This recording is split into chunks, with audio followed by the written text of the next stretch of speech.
चला नमस्कार विद्यार्थी मित्र मैत्रिणींनो, स्वागत आहे तुमचं। आजचा जो घटक आहे तो घटक आहे आपला अपूर्णांक आणि अपूर्णांकाचा हा चौथा पार्ट आपण आज बघत आहोत। अपूर्णांक जसं पाहायला गेलं तर खूप महत्त्वाचा घटक आपल्याला म्हणजे आहे, ठीक आहे। आणि या घटकामध्ये तुम्ही जर बघितलं तर वेगवेगळ्या परीक्षेमध्ये वेगवेगळ्या फॉर्मॅट मध्ये वेगवेगळ्या स्वरूपामध्ये प्रश्न आलेले आहेत आणि म्हणून हा घटक अत्यंत चांगल्या पद्धतीने करून ठेवणं गरजेचं आहे, ठीक आहे। चांगल्या पद्धतीने याचा अर्थ असा की परीक्षेमध्ये कशाही प्रकारचा जरी प्रश्न आला तरी सुद्धा तुम्ही त्या प्रश्नासाठी तत्पर असला पाहिजे। मग आता एक तर अपूर्णांकामध्ये अपूर्णांकाचा लहान मोठेपणा याच्यावर हमखास प्रश्न आहे। अपूर्णांकाचा चढता आणि उतरता क्रम कशा पद्धतीने असतो याच्यावर देखील ऑटोमॅटिकली म्हणण्यापेक्षा याच्यावर देखील प्रश्न अपेक्षित आहे।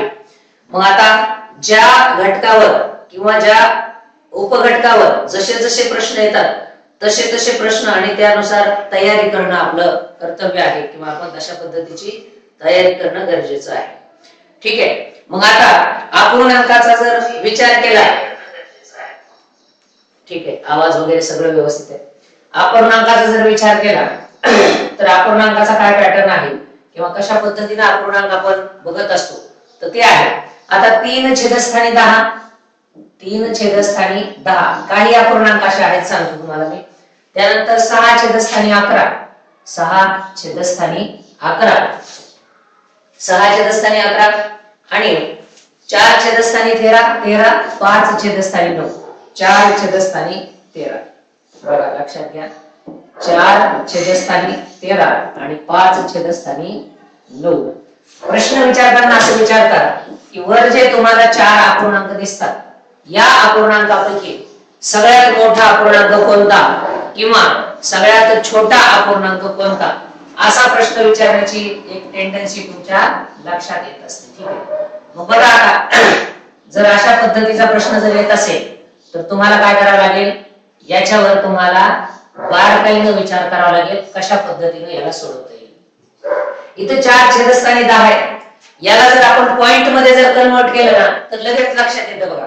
म्हणजे व्यवहारी अपूर्णांकापेक्षा जर दशांश अपूर्णांकामध्ये आपण लगेच कन्वर्ट केलं त्याला तर लगेच लक्षात येतं की कशा पद्धतीने कोणता अपूर्णांक मोठा आणि कोणता अपूर्णांक छोटा।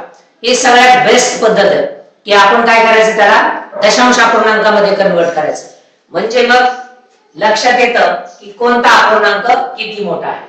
आता 3 छेदस्थानी जर मी असं म्हटलं की 3 छेदस्थानी 10, ठीक आहे, 3 छेदस्थानी 10, 3 छेदस्थानी 10 भाग जातो का नाहीये, चला पॉइंट दिला, शून्य घेतला, 30 घेतले, 10 30, याची किंमत किती आली, 0.3 आली, 0.3 आली का नाही।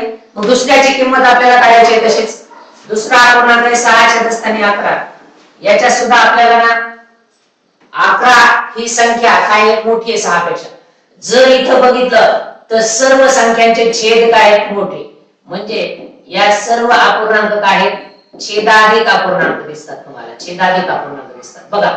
3 छेदस्थानी 10 छेदाधिक आहे, 6 छेदस्थानी 11 छेदाधिक आहे, त्यानंतर 4 छेदस्थानी 13 छेदाधिक अपूर्णांक आहे आणि 5 छेदस्थानी 9 हे सुद्धा छेदाधिक अपूर्णांक आहे। मग या छेदाधिक अपूर्णांकाचा जर विचार केला तर आपल्याला याच्यामध्ये पॉइंट काढून याची तुलना करणं अगदी सहजासहजी सोपं आहे। याच्या व्यतिरिक्त आपण तिरकस गुणाकार करून सुद्धा याच्यातला लहान मोठेपणा ठरवू शकतो। मग आता भाग जात नाही म्हणून काय केलं, 0 दिला, पॉइंट दिला, 0 दिला, 11 5 55, परत 5 उरले, 5 उरले, पॉइंट नंतर 0 द्यायची गरज नाही, 0 घेतला, 11 चौक 44, 6 उरले, पुन्हा पॉइंट दिला, 11 5 55, पुन्हा 5 उरले, हे असं काय होणार 545, म्हणजे 5 4 5 चा गट परत परत परत परत रिपीट होणार। म्हणजे साधारणपणे एका अंकापर्यंत जर विचार केला तर इथं 0.3 आहे, इथं 0.5 आहे, याचा अर्थ हा अपूर्णांक या 3/10 पेक्षा 6/11 हा अपूर्णांक मोठा आहे।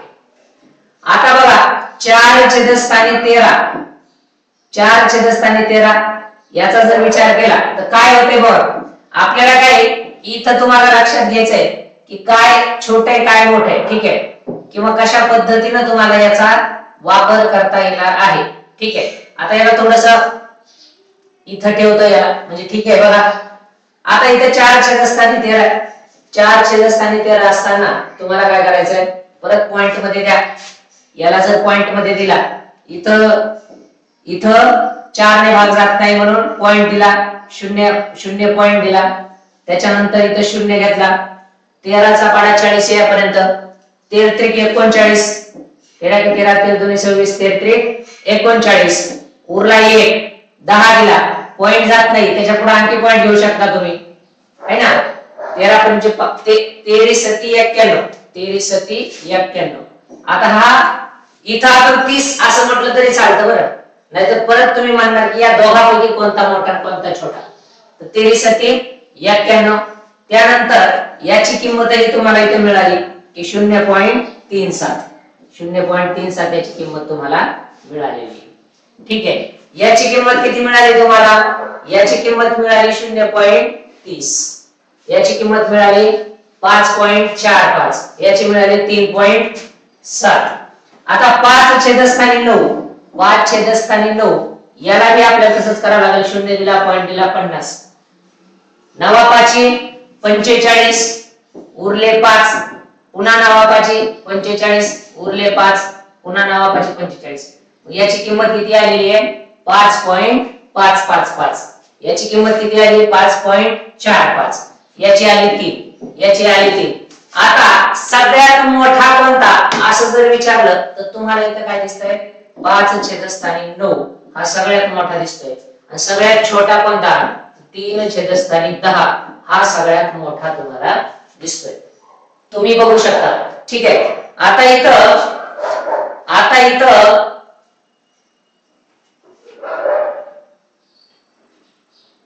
ठीक आहे, हे लहान मोठेपणाचा किंवा लहान मोठेपणातले प्रश्न तुम्हाला या ठिकाणी विचारले जात असतात. ठीक आहे, good morning, good morning. Yes,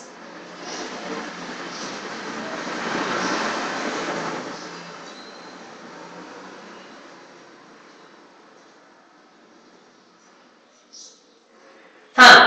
आता आणखी एक काय आहे की सर्वात लहान अपूर्णांक कोणता आणि सर्वात मोठा अपूर्णांक कोणता, याच्यावरचा आणखी एक उदाहरण आपण बघू. ठीक आहे, एक इथं 2-3 उदाहरण आहेत. 85 छेदस्थानी 96, बघा लक्षात घ्या. 85 छेदस्थानी 96, 85 छेदस्थानी 96 हा एक अपूर्णांक दिला. त्याच्यानंतर 23 छेदस्थानी 28, 23 छेदस्थानी 28. आणि आणखी एक अपूर्णांक आहे, आणखी एक अपूर्णांक आहे 13 छेदस्थानी 45, 13 छेदस्थानी 45. आणि एक 212 छेदस्थानी 841, 212 छेदस्थानी 841. हे अपूर्णांक दिलेले आहेत. आणि या अपूर्णांकामध्ये तुम्हाला काय करायचं आहे, सगळ्यात छोटा अपूर्णांक कोणता आणि सगळ्यात मोठा अपूर्णांक कोणता याचं काय करायचं आहे, विश्लेषण करायचं आहे. ठीक आहे, अशा पद्धतीनं याला आपण इथं ठेवू शकतो.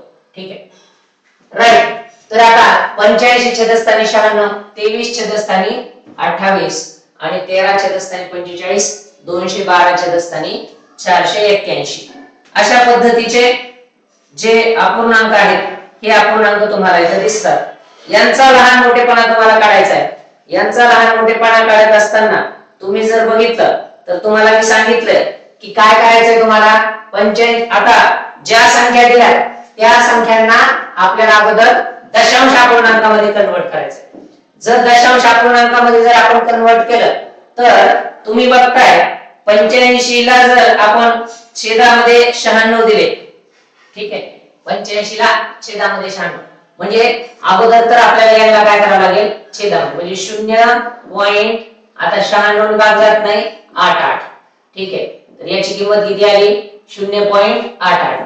23 छेदस्थानी 28 जर केलं आपण, 23 छेदस्थानी 28 जर केलं तर याची किंमत किती येते बघा, 0.82. तुम्ही कॅल्क्युलेट करून बघू शकता. आता मी तुम्हाला प्रत्यक्ष कॅल्क्युलेशन इथं म्हणजे कशा पद्धतीने केलंय हे दाखवत नाहीये. ठीक आहे, त्यानंतर 13 छेदस्थानी 45 अशा पद्धतीने जर केलं आपण तर 13 छेदस्थानी 45 तर ते किती येतं 13 छेदस्थानी 45 0.28 असं समथिंग काहीतरी आहे 0.28 आणि हे रिपीटेड येत राहणार आहे म्हणजे हा आवर्ती दशांश अपूर्णांक आहे आणि 212 छेदस्थानी 841 आता 12 चा 41 चा 12 1 12 25 12 36 म्हणजे 3 च्या पटीमध्ये आणि 4 8 1 8 8 2 म्हणजे 42 4 च्या पटीमध्ये 3 च्या पटीमध्ये आणि 8 च्या 3 च्या पटीमध्ये आणि 4 च्या पटीमध्ये जर बघितलं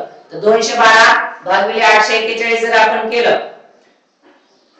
तर ते किती येतं 1.25 च्या पटीमध्ये म्हणजे इकडचे 2 आणि इकडचे 3 म्हणजे साधारणपणे 2.5 अशा पद्धतीचे पॉइंट त्या ठिकाणी तुमचे येऊ शकतात आता तुम्हाला समोरासमोर दिसतंय की कोणता पॉइंट मोठा आहे एकक स्थानी 8 आहे एकक स्थानी 8 आहे एकक स्थानी 2 आहे एकक स्थानी 2 आहे तर सगळ्यात छोटा पॉइंट जो आहे तो तुम्हाला इथं दिसतो ठीक आहे तर सगळ्यात छोटा पॉइंट कोणता दिसायला तुम्हाला इथं बघा 88 आहे 82 आहे 28 आहे 25 आहे म्हणजे या सर्व अपूर्णांकामध्ये तुम्हाला काय दिसतोय 212 हा अपूर्णांक कशात दिसतोय तुम्हाला सगळ्यात छोटा दिसतोय बरोबर ठीक आहे आता हा अपूर्णांक तुम्हाला छोटा दिसतोय मग याचा चढता आणि उतरता क्रम देखील तुम्ही लावू शकता जर तुम्ही असा चढता आणि उतरता क्रम जर लावला तर ते कशा पद्धतीने दिसणार आहे हे सुद्धा तुम्ही इथं बघू शकता आपण यांचा ना चढता आणि उतरता क्रम लावू ठीक आहे बघा आता लक्षात घ्या याचा चढता आणि उतरता क्रम लावत असताना याची ऍक्च्युअल किंमत आता दोघांपैकी मोठा कोणता हे इथं दिसतंय पण तरी सुद्धा 85 छेदस्थानी 96 आणि या दोघांमधला काय करायचं आपल्याला लहान मोठेपणा ठरवायचा आहे म्हणून काय करायचं 28 जशास तसा आता काय करणार तुम्ही हे जे दोघं आहेत या पहिल्या अपूर्णांकाचा अंश गुणिले दुसऱ्या अपूर्णांकाचा छेद मी तुम्हाला सांगितलं की कसं काय करायचं तर 85 गुणिले 28 आणि दोन्ही अपूर्णांकाचा छेद दोन्ही अपूर्णांकाचा छेद म्हणजे 96 गुणिले 28 ही झाली पहिल्या संख्येची किंमत दुसऱ्या संख्येची किंमत काढत असताना तुम्हाला काय करावं लागतं बघा दुसऱ्या संख्येची किंमत काढत असताना तुम्हाला काय करावं लागतं पहिल्या संख्येचा छेद 96 आला गुणिले दुसऱ्या संख्येचा अंश 23 आला आणि दोन्ही संख्यांचा काय 96 गुणिले 23 आता 96 गुणिले 28 आता तुम्ही जर बघितलं तर तुमच्या एक लक्षात येत असेल की या दोघांमधला अपूर्णांक आपल्याला बघायचा आहे मग 85 गुणिले जर 28 केलं तर काय कॅल्क्युलेशन येईल 85 गुणिले 28 असं जर केलं तर इथं किती येईल 85 गुणिले 28 दोघांना वेगवेगळं ठेवू आपण चला दोघांना वेगवेगळं ठेवू जरा थोडस वेगळ्या पद्धतीने ठेवूया आपण ठीक आहे बघा लक्षात घ्या हा बघा आता इथं काय केलं मी 85 गुणिले 28 आणि 96 गुणिले 23 85 गुणिले 28 जर केलं तर कॅल्क्युलेशन येतं तुमचं 2380 किती येतं 2380 आणि भागिले 96 गुणिले 28 करायचं आपल्याला किती करायचं 96 गुणिले 28 तुम्ही करू शकता इथे येतं 2688 हे 2688 आलं आता याचा अर्थ इथं सुद्धा 96 गुणिले 88 म्हणजे किती आहे 96 गुणिले 28 म्हणजे इथं किती आहे 2688 हेच आहे आणि आता मात्र इथं तुम्हाला 85 गुणिले 28 च्या ऐवजी 96 गुणिले 23 करायचं मग 96 गुणिले 23 जर केलं तर ते किती येतं 96 गुणिले जर 23 केलं ते येतं 2208 मग मला सांगा आपण अपूर्णांकामध्ये एक नियम बघितला त्या अपूर्णांकामध्ये असं आपण म्हटलं की जर अपूर्णांकाचा छेद समान असेल तर त्या अपूर्णांकापैकी ज्या अपूर्णांकाचा अंश मोठा असतो तो अपूर्णांक मोठा असतो बघा ज्या अपूर्णांकाचा म्हणजे दोन्ही अपूर्णांकाचा छेद समान असेल तर दोघांपैकी अपूर्णांक जो मोठा असतो तो अपूर्णांक मोठा असतो आणि मग इथं हे सिद्ध झालं. आणि इथं तर ते दिलंच आहे मी तुम्हाला की 0.88 येत आहे, 0.82 येत आहे. याचाच अर्थ 0.88 हा 0.82 पेक्षा मोठा आहे. आणि 0.82 पेक्षा जर मोठा असेल तर इथं चिन्ह कोणतं येणार तुमचं? लहान मोठेपणाचं चिन्ह येणार. या दोघांमध्ये तुलना झाली, हा काय झालाय? मोठा. आता आपल्याला जर लहानात लहान शोधायचं असेल, लहान, तर आपल्याला काय करावं लागतं? लहान संख्येची तुलना पुन्हा दुसऱ्या बरोबर करावी लागते. ठीक आहे. आता ही आपण तुलना केलेली आहे. ही तुलना जशाच तशी आहे की तुम्हाला मी तुमच्या समोर ठेवणार आहे. ठीक आहे. आता ही समोर मी इथं ठेवली तुमच्या. ठीक आहे. यस. आता ही तुम्हाला इथं तुमच्या ठेवून देतो समोर. ठीक आहे. म्हणजे बघण्यासाठी आपल्याला हे झाले या दोघांची तुलना 1 नंबर आणि 2 नंबर मधली आपल्याला. ठीक आहे. आपले जे 1 नंबर आणि 2 नंबर होते यांच्यातली ही तुलना आहे. ठीक आहे. आता इथं 2 नंबरची आपण घेऊ. 2 नंबरची म्हणजे कोणती? 23 छेदस्थानी 28 आणि 13 छेदस्थानी 45 या दोघांची तुलना करायची आपल्याला. मग पटापट करायचं. 23 गुणिले 45 भागिले 28 गुणिले 45 बरोबर आहे. आता दोघांमध्ये काय माहिती का? दोघांमध्ये जरी गुणाकार असला 45 जर कट केलं तर ही तुलना करण्यासाठी आहे बेस, म्हणून आपण तसं घेतोय. लक्षात घ्या. नाहीतर तुम्ही हे दोघं जण कट करून टाकणार. 45 राहिले 23 मग 23 तर ऑलरेडी आहे तुमच्याकडे. दुसऱ्यामध्ये काय होतं? 28 गुणिले 13 भागिले 28 गुणिले 45 बरोबर आहे का नाही? मग आता परत इथं सुद्धा काय दिसतंय तुम्हाला? इथं सुद्धा तुमच्या लक्षात आलं असेल की बघा इथं 45 डबल घेतलंय, इथं 28 डबल घेतलंय. म्हणजे हा 45 कुठं दिसतो तुम्हाला? इथं दिसतो. 28 कुठं दिसतो? इथं दिसतो. म्हणजेच काय की पहिला जो अपूर्णांक आहे त्या पहिल्या अपूर्णांकाला दुसऱ्या अपूर्णांकाच्या छेदाने गुणायचं आणि दुसऱ्या अपूर्णांकाला पहिल्या अपूर्णांकाच्या छेदाने गुणायचं. म्हणजे क्रॉस करायचं, असं तलवारीसारखं क्रॉस करायचं. पहिल्या अपूर्णांकाचा छेद दुसऱ्या अपूर्णांकाबरोबर गुणवायचा आणि पहिल्या अपूर्णांकाचा छेद दुसऱ्या अपूर्णांकाबरोबर गुणल्यानंतर दुसऱ्या अपूर्णांकाचा छेद पहिल्या अपूर्णांकाबरोबर तुम्हाला गुणवायचा असतो. मग आता करा कॅल्क्युलेशन.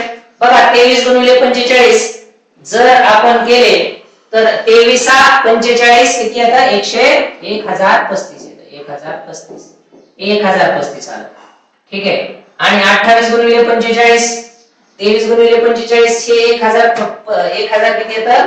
35 येतं. आणि 28 जर केले त्याच्या जागेवर समजा 28 जर केले तर ते किती येतं?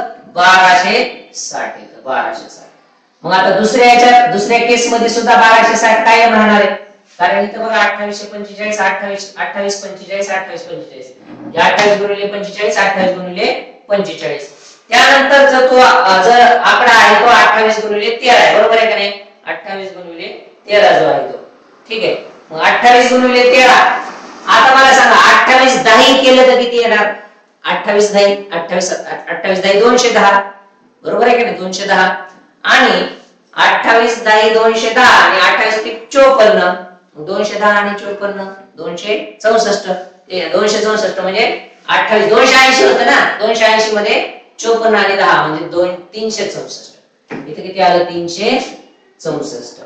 चला सांगा आता परत तो नियम सांगा की दोघांपैकी मोठा कोणता? ठीक आहे. दोघांपैकी मोठा कोणता? तर जर छेद समान असतील, अपूर्णांकाचे जर छेद समान असतील आणि त्या अपूर्णांकामध्ये जर छेद समान असताना ज्या अपूर्णांकाचा अंश मोठा असतो तो अपूर्णांक काय असतो? मोठा असतो. म्हणजे या अपूर्णांकाचा अंश आपल्याला मोठा दिसलाय म्हणून हा अपूर्णांक मोठा, म्हणून या दोघांपैकी हा अपूर्णांक मोठा. आता इथं जर तुलना केली इथं तर तुमच्या सरळ लक्षात येतंय की 0.82 हा 0.28 पेक्षा नक्कीच मोठा आहे. बरोबर आहे ना? दिसतंय तुम्हाला? मग हे अशा पद्धतीचे कॅल्क्युलेशन्स इथं तुमच्या कामाला येत असतात. ठीक आहे. आता हे 2 नंबरचं जे आहे हे परत आपण इथं आपल्याला नंतर बघण्यासाठी आपण ठेवणार आहोत. ठीक आहे. हे 2 नंबरचे आपण जे कॅल्क्युलेट केलेले आहे. ठीक आहे. आता तिसरा जो मुद्दा आहे, दोघांची तुलना करायची आहे.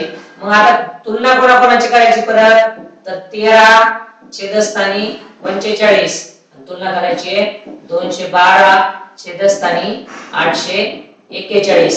मग सेम टू सेम 13 गुणिले 841 भागिले 45 गुणिले 841. दुसऱ्या अपूर्णांकाची तुलना करण्यासाठी 45 गुणिले 212 भागिले 45 गुणिले 841. फक्त कॅल्क्युलेशन करा, बाकी काही करायची गरज नाही. मग आता जर बघितलं 13 गुणिले 841 जर केलं तर किती येतं, 10,933. बघा ठीक आहे, 10,933 येतं. बरोबर येतं का बघा, ठीक आहे 10,933. ठीक आहे, बघा आता याला तिकडे घेऊ आपण. 10,933 10,933 हे काय आलं, या 13 गुणिले 841 च उत्तर. आणि 45 गुणिले 841 जर केलं, 45 गुणिले 841 जर केलं तर इथे 37,845. 37,845. मग हे 37,845 जशास तसं राहील छेदामध्ये. 37,845 छेदामध्ये जशास तसं राहील ना याच्या बदल्यात. ठीक आहे, मग 45 गुणिले 212 तुम्हाला करायचं. काय करायचं, 45 गुणिले 212. ठीक आहे, मग ते किती येतं, 9,540. काय येतं, 9,540. मग सांगा आता या दोघांपैकी कोणता अपूर्णांक मोठा आणि कोणता अपूर्णांक छोटा हे तुम्ही सांगू शकता. ठीक आहे, या दोघांपैकी सांगा कोणता अपूर्णांक मोठा आणि कोणता अपूर्णांक छोटा. तर तुमच्या लगेच लक्षात येईल की या दोघांपैकी कोणता अपूर्णांक मोठा आहे मित्रांनो, तर या दोघांपैकी अपूर्णांक आहे हे बघा, छेद समान आहे. छेद समान आहे, मग छेद समान असेल तर ज्याचा अपूर्णांक मोठा, ज्याचा अंश मोठा तो अपूर्णांक मोठा. मग छोटा अपूर्णांक कोणता, तर हा. मग आता सरळ सरळ आहे, हा सगळ्यात मोठा, हा त्याच्या, हे बघा हा छोटा आहे याच्यापेक्षा, है ना. या दोघांची तुलना केली तर हा छोटा आहे, या दोघांची तुलना केली तर हा छोटा आहे, या दोघांची तुलना केली तर हा छोटा आहे, आणि या दोघांची तुलना केली तर हा छोटा. म्हणजे हा चढता क्रमच आहे की नाही, चढत्या क्रमानुसारच आहे. म्हणजे अशा पद्धतीनं तुम्हाला या अपूर्णांकाच्या बाबतीत काय करता येत असतं, तर या अपूर्णांकाच्या बाबतीत तुम्हाला सविस्तर असं लहान मोठेपणा इथं शोधता येत असतो. अपूर्णांकाच्या लहान मोठेपणामध्ये आणखी एक उदाहरण आपण घेऊ, जे की परीक्षेमध्ये वारंवार विचारलेलं आहे, अशाच स्वरूपाचं आहे. ठीक आहे, 74 छेदस्थानी 151. बघा 74 छेदस्थानी 151. 4 अपूर्णांक ठेवणार आहे मी, त्यातला लहान मोठेपणा तुम्हाला शोधायचा आहे. ठीक आहे, त्यानंतर 167 छेदस्थानी 426. 167 छेदस्थानी 426.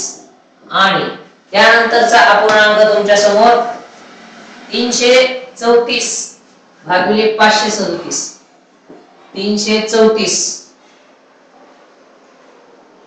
334 भागिले 537. 334 भागिले 537 आणि 1011 भागिले 1597. 1011 भागिले 1597. आता तुम्हाला असं कधी कधी वाटू शकतं की यातला जो मोठा अंक आहे तो मोठा अंक लहान अंक कसा ओळखायचा. तर बस तुम्हाला अगोदर याला कशामध्ये कन्वर्ट करायचंय, सुरुवातीला मुळामध्ये. याला पॉइंट मध्ये शक्य असेल तर तुम्ही कन्वर्ट करा. जर पॉइंट मध्ये कन्वर्ट केलं तर लगेच लक्षात येतं कोणता अपूर्णांक मोठा आणि कोणता अपूर्णांक छोटा. जसं आता इथे बघितलं 74 छेदस्थानी 74 छेदस्थानी काय येतं 151. 151 जर केलं तर याची किंमत किती येते 0.49 अशी किंमत येते. 167 छेदस्थानी 426 असं जर केलं तर किती येतं 167 छेदस्थानी 426 असं जर केलं तर इथं 0.39 येतं. 0.39 आता इथं लक्षात आलं का दोघांपैकी मोठा कोणता आहे? आणि अपूर्णांकानंतर म्हणजे पॉइंट नंतर फक्त दोनच घराचा विचार करा, त्याच्या पुढच्या घराचा विचार करू नका. आणि जर तरी सुद्धा सारखे आले तर मग मात्र तुम्हाला त्या दोन्ही घराचा त्या म्हणजे तिसऱ्या घराचा विचार करावा लागतो. जर सारखे आले तर, जर सारखे नाही आले तर मग मात्र तुम्हाला त्या दोन घरांवरच हे करता येतं. दोन घर म्हणजे कुठले? जे दोन पुढचे पॉइंट आहेत. जसं की समजा एकक, दशक, शतक, हजार कसं असतं ना, तर त्याच्यापैकी तुम्हाला तसा विचार करायचा आहे. त्यानंतर 334 छेदस्थानी 537. 334 लक्षात घ्या किती येतात? 0.62 0.62 येतं. आणि 1011 छेदस्थानी 1597. 1011 छेदस्थानी 1597 ते येतं 0.63. 0.63. आता मला सांगा याच्यापैकी सगळ्यात मोठा कोणता दिसतो? पॉइंट मध्येच कन्वर्ट केलाय आपण, दुसरं काहीच केलं नाही. ठीक आहे, काय केलंय? दशांश अपूर्णांकामध्ये कन्वर्ट केलंय. दशांश अपूर्णांक. ठीक आहे, दशांश अपूर्णांक म्हणजे तुम्हाला याला आपण काय केलंय? दशांश मध्ये कन्वर्ट केलेला आहे.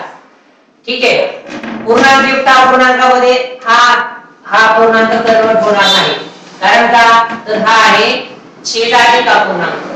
छेदाधिक अपूर्णांक सगळाच अपूर्णांक, सगळ्या अपूर्णांकाचे उदाहरण काय? छेदाधिक अपूर्णांक आहे. म्हणून पूर्णांक युक्त अपूर्णांकामध्ये हा कन्वर्ट होणं शक्य नाही. बघा, पूर्णांक युक्त अपूर्णांक, पूर्णांक युक्त अपूर्णांक, पूर्णांक युक्त अपूर्णांकामध्ये याला का कन्वर्ट करता येणार नाही? कारण काय? याला कन्वर्ट करता येणार नाही. कारण का? कारण हा छेदाधिक अपूर्णांक आहे. मग एक सामान्य नियम बनतो की छेदाधिक अपूर्णांकाला पूर्णांक युक्त अपूर्णांकामध्ये बदलता येत नाही. त्याला फक्त व्यवहारी अपूर्णांक आणि दशांश अपूर्णांकामध्ये बदलता येतं. परंतु असं जरी असलं तरी सुद्धा तुम्हाला याची तुलना मात्र करता येते. याची तुलना मात्र 100% करता येते. मग याची तुलना करत असताना तुम्ही काय काय करू शकता लक्षात घ्या. याची तुलना करत असताना हे नियम आहेत साधारणपणे, म्हणून मी इथे ठेवले. याची तुलना करत असताना मात्र कोण कोणापेक्षा मोठा, चढता उतरता क्रम काय हे मात्र तुम्हाला 100% करता येतं. बरोबर आहे. मग आता असं करत असताना तुम्ही काय करू शकता? जर याला तुम्हाला दोघांपैकी जर म्हणजे कन्वर्ट करायचं असेल, कोणता मोठा कोणता छोटा जर करायचा असेल तर तुम्ही अशा पद्धतीने पण करू शकता. डायरेक्टली पण करू शकता. बघा आता जरा थोडस फास्ट घेऊ. ठीक आहे, थोडस फास्ट घेऊ. आता बघा 74 छेदस्थानी 151 आणि दुसरा 167 छेदस्थानी 426. मग काय करणार तुम्ही? 74 गुणिले 426 छेदस्थानी 151 गुणिले 426 हे जशास तसं ठेवायचं.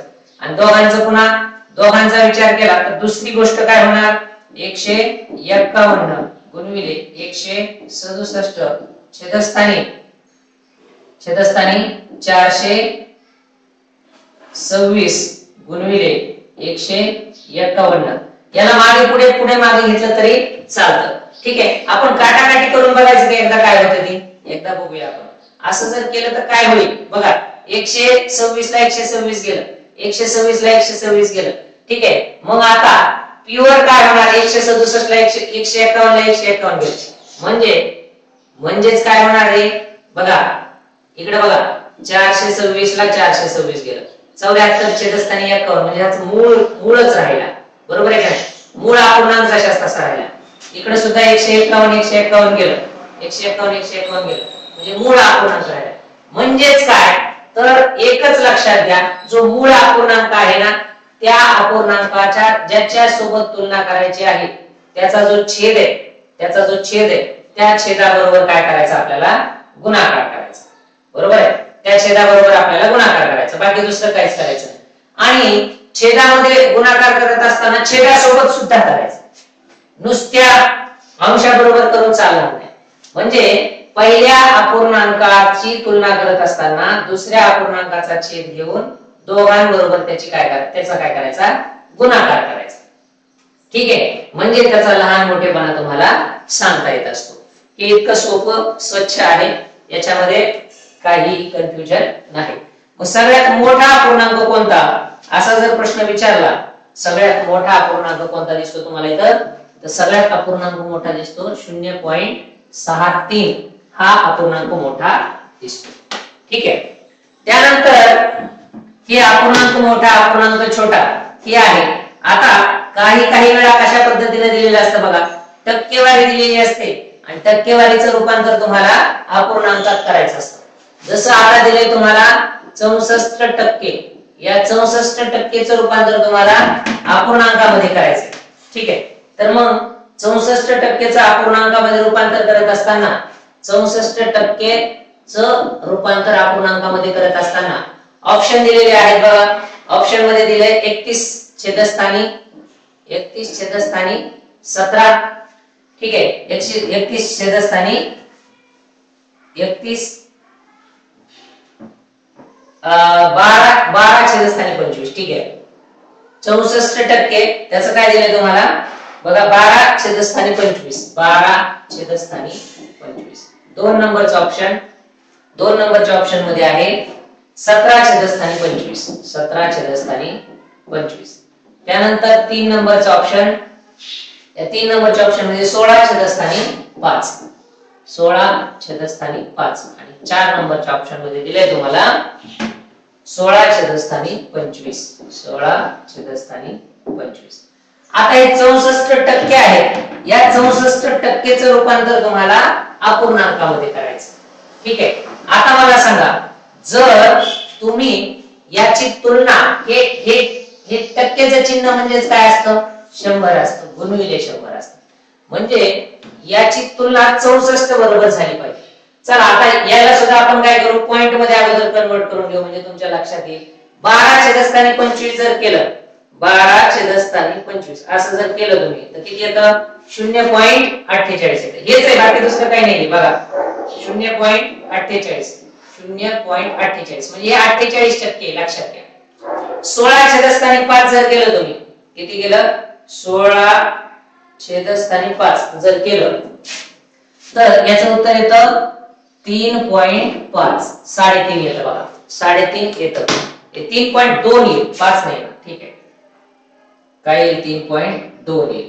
32 येईल, कारण 16च्या जर 160 ची पट 32च्या आसपास, म्हणजे 32 आणि 5, 32 25 16, म्हणजे 16ला जर भाग दिला तर 5 3 15, 1 उरतो, 5 2 10, 3.2. ठीक आहे, त्याच्यानंतर 17 छेदस्थानी जर 25 केलं, 17 छेदस्थानी 25 जर केलं, तर 0. किती येतं, 0.68 येतं. आणि 16 छेदस्थानी जर 25 केलं, 16 छेदस्थानी 25 केलं, तर किती येतं, 0.64 येतं. मग मला सांगा, हे 64% जे आहे याचाच अर्थ आहे 0.64 किंमत कोणत्या अपूर्णांकाची आहे. 0.64 ही कुठल्या अपूर्णांकाची किंमत आहे, किंवा 0.64 याला जर 100 ने गुणलं तर 64 येईल. 64 आणि मग हे काय असतं, 64% असतं. काय असतं, 64% असतं. मग हे 64% तुम्हाला दाखवायचे, आणि 64% दाखवत असताना काय करू शकतो आपण, या पद्धतीनं जाऊ शकतो. ठीक आहे, या पद्धतीने आपण जाऊ शकतो. मग आता लक्षात घ्या, तुम्हाला आणखी काय करायचं आहे, 64%. आता हे इथं जे दिसतं तुम्हाला 64% जे दिसतं, तर त्याच्यामध्ये 48% दिसतं, त्यानंतर 68% दिसतं, आणि 3.2% दिसतं. 3.2%. आधी 0.48 याचाच अर्थ काय, 48%. 0.68 याचाच अर्थ काय, 68%. आणि तुम्हाला विचारलं काय, 64%. म्हणजे ऑप्शन नंबर 4 हे काय असणार आहे, तुमचं उत्तर असणार आहे. म्हणजे टक्केवारीचा जर विचार केला तर अशा पद्धतीचा प्रश्न तुमचा इथं तयार होत असतो. ठीक आहे, आता सर्वात लहान अपूर्णांक शोधायचा आहे. 31 छेदस्थानी 17. 31 छेदस्थानी 17. आता 4 अपूर्णांक मी देणार, या 4 अपूर्णांकामध्ये सर्वात लहान अपूर्णांक कोणता, सर्वात मोठा अपूर्णांक कोणता, त्याचबरोबर यांचा चढता क्रम कसा आहे, यांचा उतरता क्रम कसा आहे, हे आपल्याला शोधायचं असतं. त्यानंतर 24 छेदस्थानी 9, 24 छेदस्थानी 9 किंवा 24-9 असा अपूर्णांक आहे. त्याच्यानंतर 42-27 काय आहे, 42-27 आणि शेवटचा अपूर्णांक तुमच्यासाठी 31-29. 31-29. आता तुम्हाला ज्या पद्धतीनं सोपं वाटतं त्या पद्धतीने या अपूर्णांकाचा लहान मोठेपणा तुम्ही शोधू शकता. तुम्हाला जर वाटलं गुणाकार पद्धतीने शोधायचा आहे तर शोधू शकता, तुम्हाला वाटलं भागाकार पद्धतीने शोधायचा आहे तर शोधू शकता, किंवा तुम्हाला जर वाटलं आणखी आपल्याला दोघांच्या तुलनात्मक अभ्यासाने जर अपूर्णांक शोधायचा आहे तरी सुद्धा शोधू शकता. ठीक आहे, म्हणजे अपूर्णांक पद्धतीने शोधा, भागाकार पद्धतीने शोधा, तुलनात्मक पद्धतीने शोधा किंवा दशांश अपूर्णांकाने शोधा. जर दशांश अपूर्णांकाने शोधला तर तो तुम्हाला सगळ्यात सोपा जातो बघा, सगळ्यात सोपा जातो. जसं आता 31/17 17 दोन्ही 34 होतात, म्हणजे 2 पॉइंट पेक्षा काय होणार आहे, छोटा होणार आहे याचं उत्तर. म्हणजेच 2 पेक्षा कमी असणार आहे, पण 17 × 17 म्हणजे निश्चित स्वरूपामध्ये 1 पेक्षा जास्त असणार आहे. आणि 17 दोन्ही 34 आणि इथं 31 आहे, म्हणजे 3 पॉइंट कमी पडलेत. आपण 10च्या जर पटीत म्हणलं तर 10च्या पटीमध्ये आपल्याला 3 पॉइंट कमी पडतात.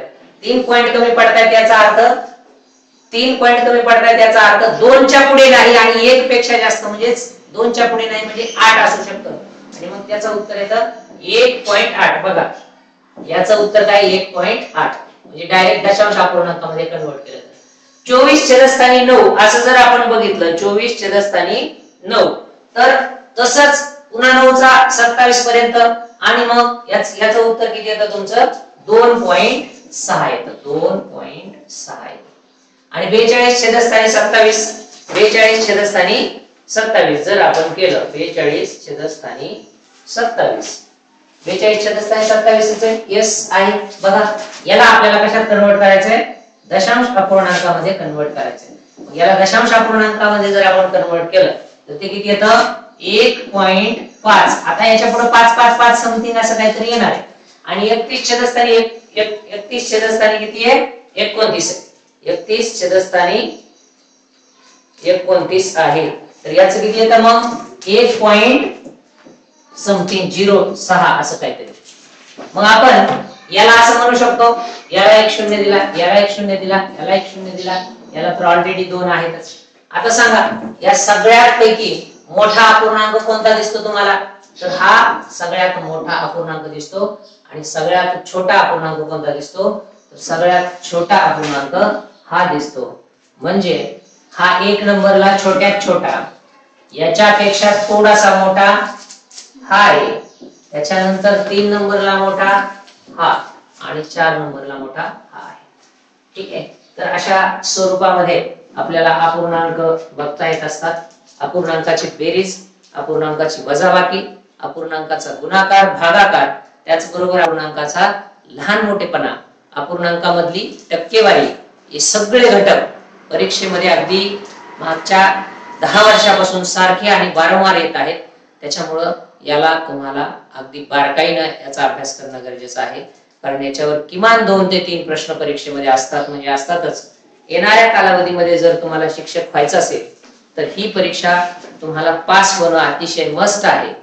ज्यांनी फॉर्म भरले नाहीत त्यांनी आजच्या आज टीईटी नावाचं जे आपलं MSc हे जे आहे महाराष्ट्र राज्य तुमचं जे परीक्षा परिषद आहे, त्या परीक्षा परिषदेच्या वेबसाईट वरती जाऊन टीईटीचा तुम्ही फॉर्म भरू शकता. आणि सीटीईटी त्याचा केंद्र सरकारच्या ctet.in या वेबसाईट वरती जाऊन तुम्ही फॉर्म भरू शकता. लवकरात लवकर फॉर्म भरा. दोन्ही पेपरचे फॉर्म पॅरलली भरा, जेणेकरून आता ना नोव्हेंबर मध्ये काय होणार आहे, ही परीक्षा होणार आहे 10 नोव्हेंबरला आणि 1 डिसेंबरला ही कोणती परीक्षा होणार आहे, 1 डिसेंबरला सीटीईटी होणार आहे. म्हणजे ही साधारणपणे तुमची ही अगोदर परीक्षा द्यायची, त्यानंतर लगेच 20 दिवसानंतर काय करायचंय, ही परीक्षा द्यायची सीटीईटी. असा कॉम्बो ऑफर तुम्हाला कधी कधीच मिळत असतो, कारण एकच अभ्यास करताना 2 परीक्षा देता येतात है ना. म्हणून हे महत्वाचं आहे. आम्ही जसं दोन्ही परीक्षा क्रॅक केलेल्या आहेत, दोन्ही परीक्षा आम्ही पास आहोत, तसं तुम्ही सुद्धा दोन्ही परीक्षा पास होणं अपेक्षित आहे. आणि स्कोअर आहे तुमचं 100 पार करायचंच आहे. अब की बार 100 पार, एवढं लक्षात ठेवायचं आणि काय करायचं आहे, परीक्षा व्यवस्थित द्यायची आहे. चला तर आजच्या या लेक्चर मध्ये आपण इथंच थांबतोय. खूप खूप धन्यवाद. थँक्यू. जय हिंद, जय भारत.